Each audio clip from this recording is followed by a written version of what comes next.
आज का पहला पाठ नबी यिर्मयाह का ग्रंथ अध्याय 31 पद संख्या 7 से 9।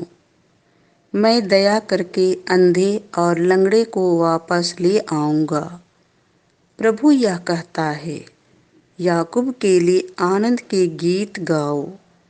जो राष्ट्रों में श्रेष्ठ है उसका जयकार करो।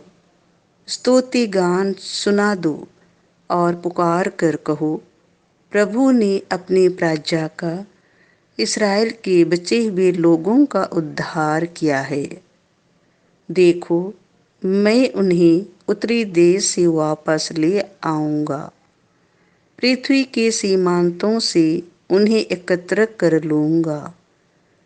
उनमें अंधे, लंगड़े, गर्भवती और प्रसूता स्त्रियां हैं। वे बड़ी संख्या में लौट रहे हैं। वे रोते हुए चले गए थे। मैं उन्हें सांत्वना देकर वापस ले आऊंगा। मैं उन्हें जलधाराओं के पास ले चलूंगा।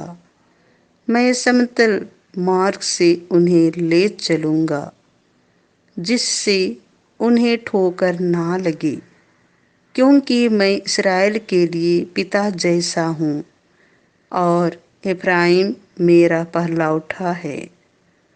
यह प्रभु की वाणी है।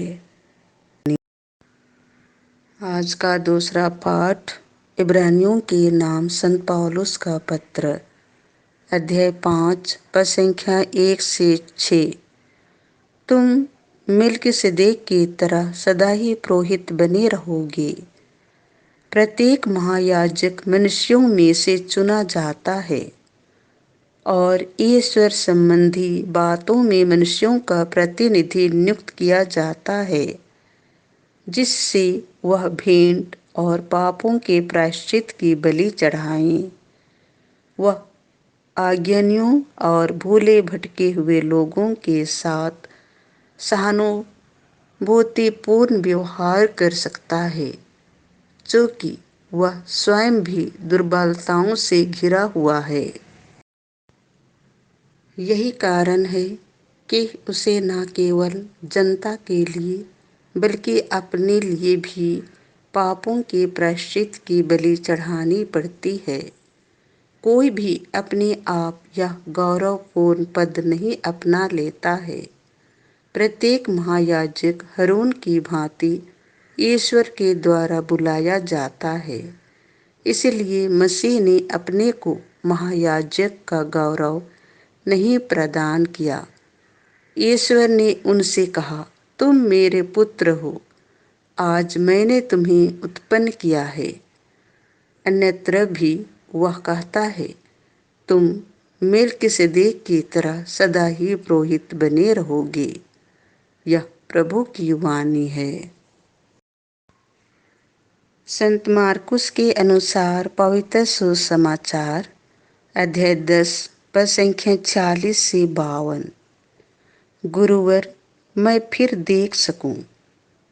जब यीशु अपने शिष्यों तथा एक विशाल जनसमूह के साथ यरीको से निकल रहे थे, तो तिमियुस का बेटा बरतिमियुस, एक अंधा भिखारी, सड़क के किनारे बैठा हुआ था। जब उसे पता चला कि यह यीशु नाजरी है, तो वह पुकार पुकार कर कहने लगा, हे यीशु, दाऊद के पुत्र, मुझ पर दया कीजिए। बहुत से लोग उसे चुप करने के लिए डांट रहे थे, किंतु वह और भी जोर से पुकारता रहा, दाऊद के पुत्र, मुझ पर दया कीजिए। यीशु ने रुक कर कहा, उसे बुलाओ। लोगों ने यह कहकर अंधे को बुलाया, ढाढ़स रखो, उठो, वह तुम्हें बुला रहे हैं।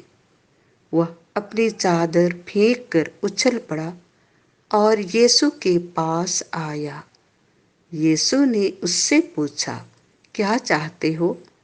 मैं तुम्हारे लिए क्या करूं? अंधे ने उत्तर दिया, गुरुवर, मैं फिर देख सकूं। यीशु ने उससे कहा, जाओ, तुम्हारे विश्वास ने तुम्हारा उद्धार किया है।